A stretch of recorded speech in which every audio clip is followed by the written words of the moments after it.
Hello everyone, it's your girl Jamar. Welcome back to Estranged Jayden, and this is the seventh chapter that is named 13th July 2021.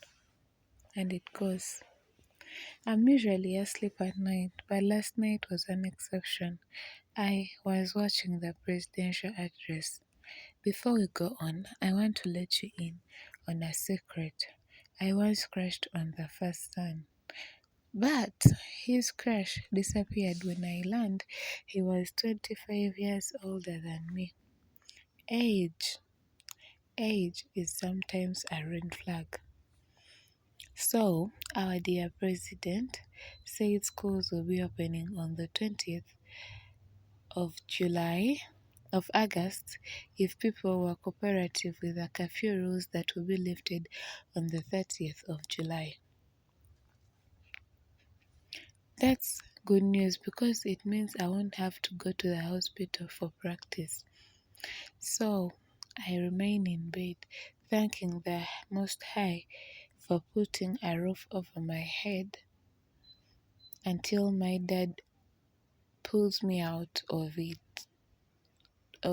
bed.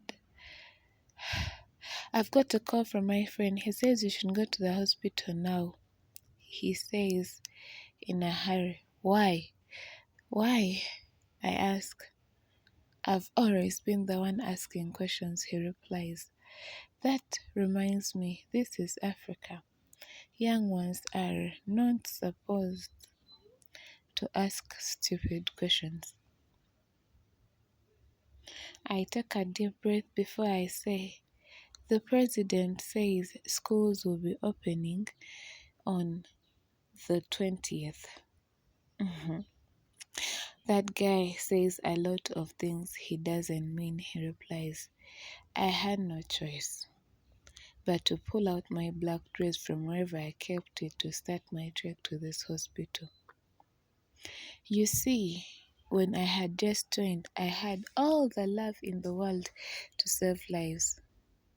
I attended every hospital practice at school, and when the holidays came, they gave us attachment letters that we had to take to hospitals we wished to practice from, and I already had a hospital in mind.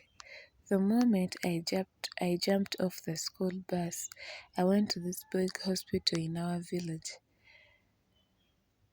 and I was directed to the hospital director's office, who was sitting behind a dark brown table, and he looks at me from head to toe. Why are you here? He asks. I say salam, that he replies like he doesn't have a choice. I explain why I'm there after showing him my papers. How come I don't know the school? He says as he leans back of his chair with arms folded at the back of his head. I take a moment to explain the geographical location of our school. Up country, he says, non-shocked, non-surprised. Why did you go that far? Aren't there schools in the city? He asks. I knew firsthand he didn't want a reply, so I kept my lips shut. Who is your dad? He asks as he looks at my surname. I'm about to spell out my dad's name when he asks, is he a sheikh? No, sir, I reply politely. Who knows him? Who knows you? He asks. No one, I reply with eyes on the floor. Well, young girl, you are in year one, and this is a hospital. At a hospital level, students in year one are not supposed to practice here, he explains. Have I made myself clear? He asks. I swallow back my tears and answer with, Yes, sir. Mm. Now you can get out of here, he says, throwing the papers in my face.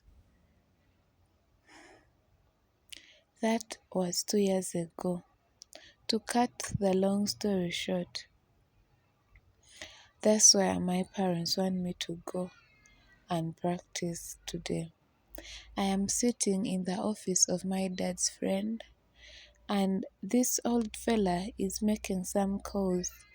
Then an hour later, he looks at me and says, Let me see your application later. You'll have to correct this, you'll have to correct this, you'll have to correct this, he says as his green pen puts circles where the errors are.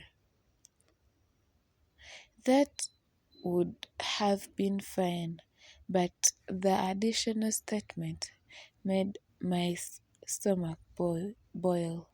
I am walking out to go make the corrections,